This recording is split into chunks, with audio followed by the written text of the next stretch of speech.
morning to all my dear students. Today I am going to explain chapter number 5 of the subject moral value of class first. First of all, you have to mention the date. The name of the chapter is We should be honest, यानी हमें ईमानदार होना चाहिए. You have to underline the hard words which I have underlined in this chapter. Right? Now let's start the chapter. Sam was a little boy. Sam एक छोटा लड़का था. He always obeyed his parents and elders. और जो Sam था वो हमेशा अपने माता पिता का और अपने से बड़ों का अपने बड़ों की बातों का, उनकी आज्ञाओं का पालन किया करता था. He never told a lie. वो कभी भी झूठ नहीं बोलता था. कौन नहीं बोलता था? Sam. He was an honest boy. Sam जो है वो एक ईमानदार बच्चा था. God also loves those who are honest. और आपको पता होना चाहिए कि जो लोग ईमानदार होते हैं उन्हें ईश्वर भी बहुत प्यार करते हैं. One day Sam went to a shop with his father and brought 2 pens. एक दिन सैम जो रहता है वो अपने पिताजी के साथ दुकान पे जाता है और वहाँ से 2 पेन लेकर के आता है.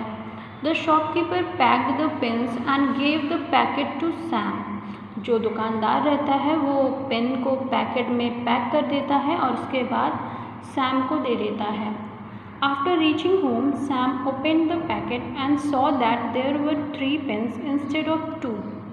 जब सैम घर आता है, पैकेट को खोलता है तो वो देखता है कि उसमें 2 पेन के बजाय 3 पेन रहते हैं. He was very happy. अब वो ख़रीद के तो 2 ही लाया था, लेकिन जब उसे 3 मिल जाता है यानी एक तो फ्री में मिल गया तो वो उसे देख कर के बहुत खुश हो जाता है. He came back to his father and showed the extra pen.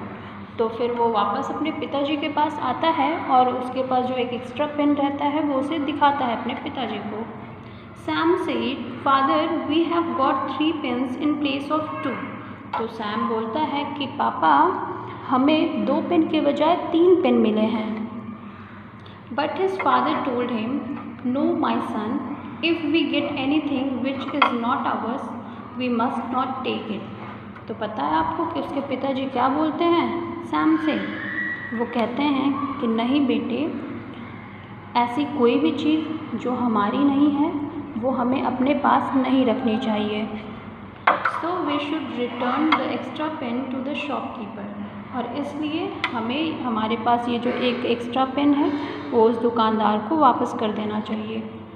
We have paid only for 2 pens, so we should not keep 3. और उसके आगे पिताजी बोलते हैं कि हमने 2 पेन के लिए पैसे दिए हैं, इसलिए हमें 3 पेन नहीं रखने चाहिए.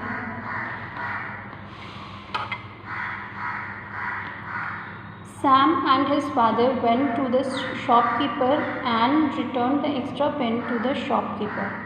फिर सैम और उसके पिताजी वापस उस दुकानदार के पास जाते हैं और उनके पास जो एक्स्ट्रा पेन आ गया था वो उसे रिटर्न कर देते हैं, यानी वापस कर देते हैं. Sam learned a lesson from his father that it is better to be honest. It brings us joy. और इस तरीके से सैम अपने पिताजी से ये सीखता है कि ईमानदार होना ज़्यादा अच्छी चीज़ है और इससे हमें खुशियाँ भी मिलती हैं. इसीलिए कहा गया है honesty is the best policy, यानी कि ईमानदारी जो है वो सबसे अच्छी नीति है. तो बच्चे लोग आपने क्या सीखा कि we should always be honest.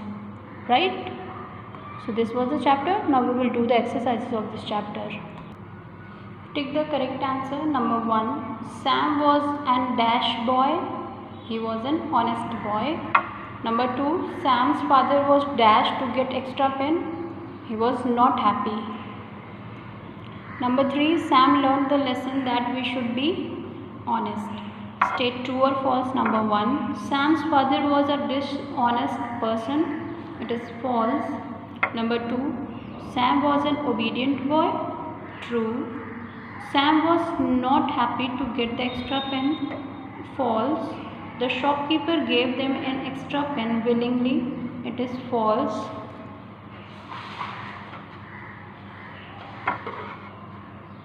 Fill in the blanks with suitable words.